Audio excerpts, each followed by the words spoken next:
आइए, स्वागत है आप सबका आईपीओ स्कैन में। और आज हम आपकी मुलाकात करवाने जा रहे हैं एक देश के सबसे प्रतिष्ठित कॉर्पोरेट घरानों में से एक, और उनकी एक बहुत ही बड़ी कंपनी का बड़ी साइज का आईपीओ बाजार में खुलने जा रहा है। आइए मुलाकात करते हैं टाटा कैपिटल से। जी हाँ, 6 से 8 अक्टूबर ये है वो समय तय हुआ है टाटा कैपिटल के आईपीओ का।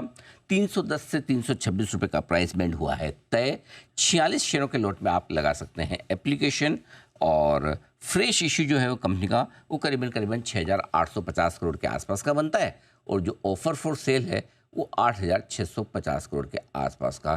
तो ये है आधा, थोड़ा आधे से कम फ्रेश इशू है, आधे से ज़्यादा थोड़ा सा ऑफर फॉर सेल। कुल मिलाकर इशू की साइज जो है अच्छी खासी भारी भरकम 15,500 करोड़ के आसपास की है। और आप दंग रह जाएंगे कंपनी का मार्केट कैप सुनकर। जी हाँ, ऊपरी प्राइस बैंड पर कंपनी का मार्केट कैप करीबन करीबन 1,38,000 करोड़ रुपए का होता है। इससे आप समझ सकते हैं कि कितनी बड़ी कंपनी है। जैसा कि नाम बता रहा है, टाटा ग्रुप की कंपनी है, परिचय की मोहताज नहीं है। टाटा कैपिटल सब लोग जानते पहचानते हैं। ग्रुप की फाइनेंशियल कंपनी है और भारत की तीसरी सबसे बड़ी diversified non banking financial company, जिसे आप फाइनेंस कंपनी मान सकते हैं, जिनका रिटेल में कारोबार है, एसएमई में कारोबार है और कॉर्पोरेट फाइनेंस में कामकाज है।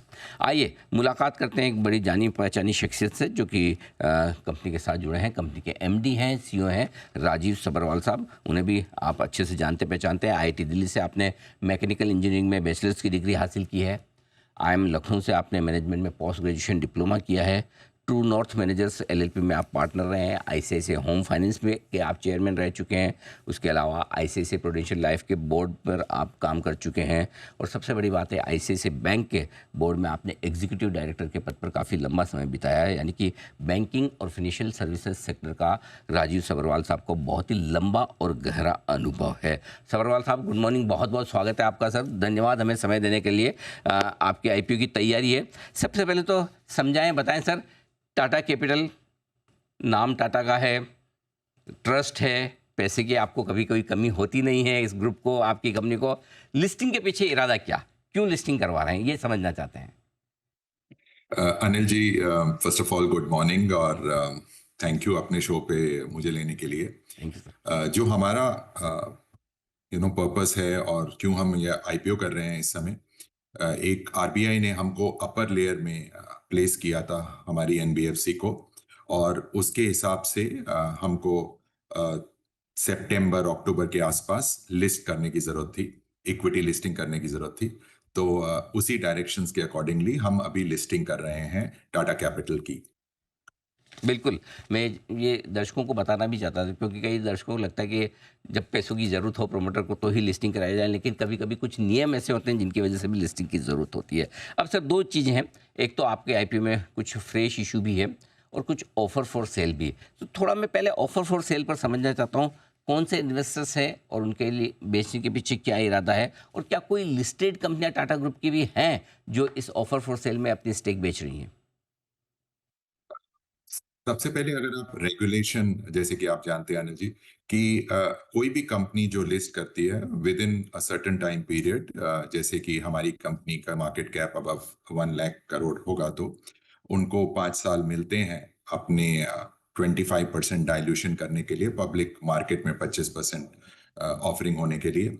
और वही देखते हुए टाटा सन्स अपना डाइल्यूशन कर रहा है कुछ शेयर्स का, और उसके साथ ही हम एक पब्लिक नया फ्रेश इशू भी ला रहे हैं, जैसे आपने बताया था, करीब 6,846 करोड़ का। इसके साथ हमारे इक्विटी पार्टनर हैं आईएफसी वॉशिंगटन, वो भी कुछ डाइल्यूशन कर रहे हैं अपने स्टेक का। उनके पास करीब 1.7% स्टेक था, वो करीब आधा उसमें से स्टेक डाइल्यूट कर रहे हैं। So with in the Tata group सिर्फ टाटा सन्स डाइल्यूट कर रहा है स्टेक अपना करीब 6%। इसके सिवा कोई और कंपनी इस आईपीओ में शेयर्स ऑफर नहीं कर रही। परफेक्ट, बहुत बढ़िया। तो सिर्फ टाटा सन्स की तरफ से स्टेक सेल होती हुई दिख रही है। अब सर, 2-3 चीज़ें मैं आपसे समझना चाहता हूँ। एक तो ये कि हाल ही में आपने टाटा मोटर्स फाइनेंस के साथ में मर्ज किया था, उसके बाद आपके नेट इंटरेस्ट इनकम में काफ़ी अच्छी बढ़त भी देखने को मिली, लेकिन हल्का-फुल्का एसेट क्वालिटी पर प्रेशर रहा है। तो टाटा मोटर्स फाइनेंस के जो ग्रोथ एनपीए हैं थोड़े से हायर साइड पे हैं, टाटा कैपिटल के काफ़ी बेहतर हैं। आगे चलते हुए किस तरह का इम्पैक्ट आप एसेट क्वालिटी पर देखते हैं, ज़रा ये समझाइए? अगर आप हमारी स्ट्रैटेजी देखें आनंद जी, हम काफ़ी डाइवर्सिफाइड कंपनी है, 25 प्लस प्रोडक्ट्स हैं हमारे, और करीब 88 टू 89% जो हमारा पोर्टफोलियो है वो रिटेल और एसएमई में है। रिटेल सबसे बड़ा है, अराउंड 63%, और उसके अंदर करीब आधा हाउसिंग फाइनेंस है और बाकी अदर कंज्यूमर फाइनेंस है। तो पोर्टफोलियो काफ़ी हमारा डाइवर्सिफाइड है। इनफैक्ट जब टाटा मोटर फाइनेंस से मर्जर की बात हुई तो हमको लगा कि एक नया सेगमेंट भी अपने पोर्टफोलियो में हम ऐड करेंगे, बिकॉज टाटा कैपिटल में हमारा कमर्शियल व्हीकल में कुछ खास प्रेजेंस नहीं था, जबकि टाटा मोटर फाइनेंस काफ़ी बड़ी प्लेयर है कमर्शियल व्हीकल फाइनेंस में। तो उसकी वजह से हमको एक नया सेगमेंट मिला है जो हम फ्यूचर में ग्रो करना चाहेंगे। अभी थोड़े से मर्जर पे जो इम्पैक्ट हुआ है मेरे हिसाब से, वो एक जो प्रोसेस है हमने जो उसको इम्प्रूव करने का वो स्टार्ट कर दिया है, और मेरे हिसाब से अगले 1.5 से 2 साल में हम इस सारे फाइनेंशियल्स को और बेहतर कर पाएंगे टाटा मोटर फाइनेंस के। जहाँ तक ओवरऑल टाटा कैपिटल का सवाल है, हम काफ़ी ग्रैन्युलर है हमारी बुक, और इस वजह से हमारी क्रेडिट कॉस्ट काफ़ी कम रहती है। इनफैक्ट इंडस्ट्री में सबसे लो है हमारी क्रेडिट कॉस्ट, और ये तब हो रहा है जबकि अगर आप हमारा ग्रोथ देखें वो इंडस्ट्री में ऑलमोस्ट द बेस्ट ही है।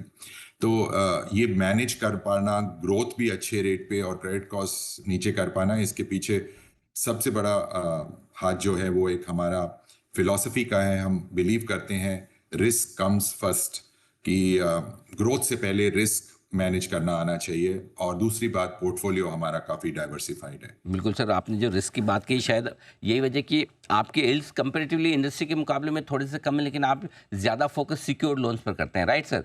क्या आप जिन लेवल्स पे आपके यील्ड्स हैं 12.5% के आसपास, आप कंफर्टेबल हैं या आपको लगता है इसमें इम्प्रूवमेंट की गुंजाइश है?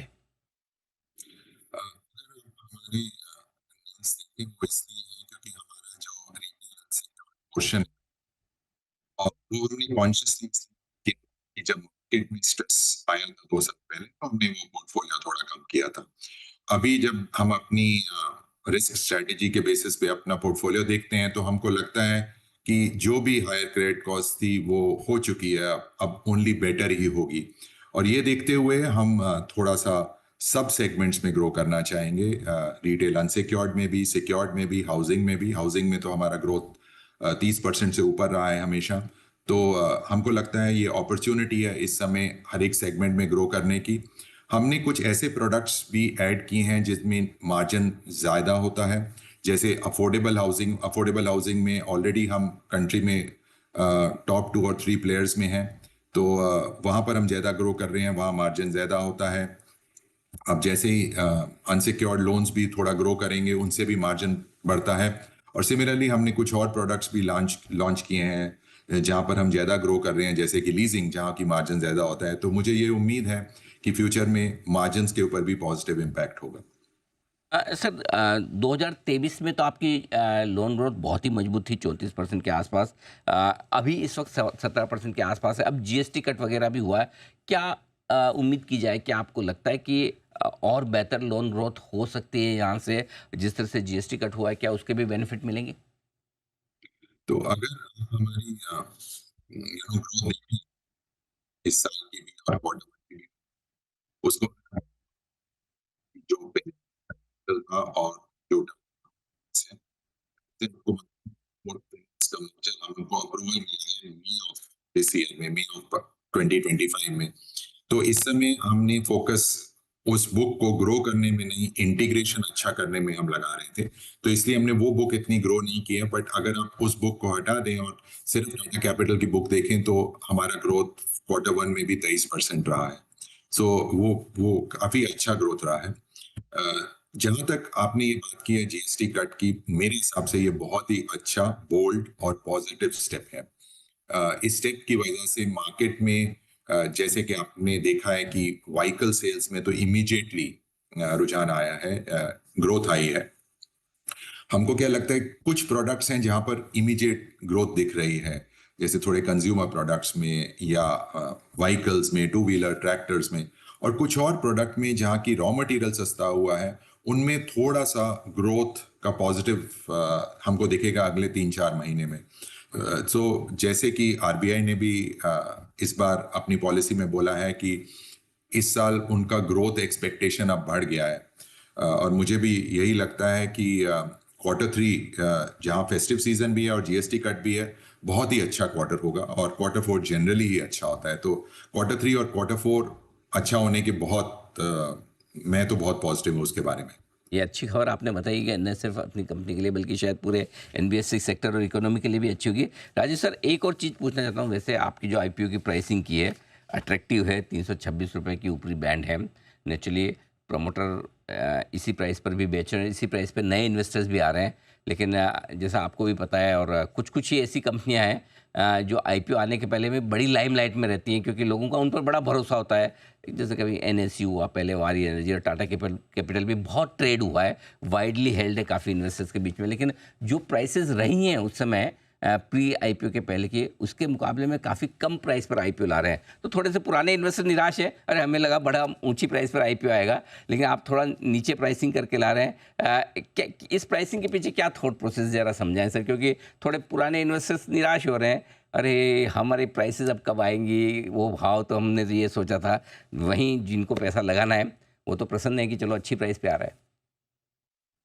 अनिल जी, ग्रे मार्केट तो एक ऐसी चीज है जिसे हम ट्रैक नहीं करते, उसको हम कुछ कर नहीं सकते उसके बारे में। जी। हम अपनी तरफ से हमेशा इन्वेस्टर्स को यही बोलते हैं कि आप प्लीज फाइनेंशियल्स पूरे कंपनी के देखिए, उनका फ्यूचर स्ट्रेटेजी देखिए, उनकी पास परफॉर्मेंस देखिए, और फिर डिसाइड कीजिए। जहाँ तक अब हमारे आईपीओ की प्राइसिंग का सवाल है, हमने काफ़ी एफआईआई से मिले हैं, हम काफ़ी डोमेस्टिक इन्वेस्टर्स से मिले हैं, हमने अपने बैंकर्स का फीडबैक लिया है, और उन सब के फीडबैक को देखते हुए बोर्ड ने ये डिसाइड किया कि इसका प्राइस बैंड जो हमने 310 to 326 डिसाइड किया है वो होना चाहिए।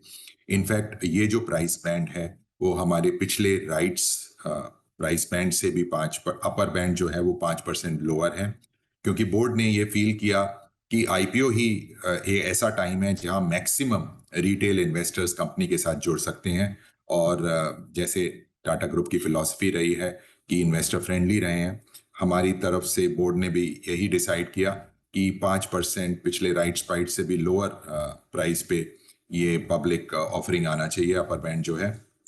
इसलिए क्योंकि हम ज्यादा से ज्यादा आईपीओ के टाइम पे रिटेल इन्वेस्टर्स को टाटा कैपिटल के साथ जोड़ना चाहते हैं।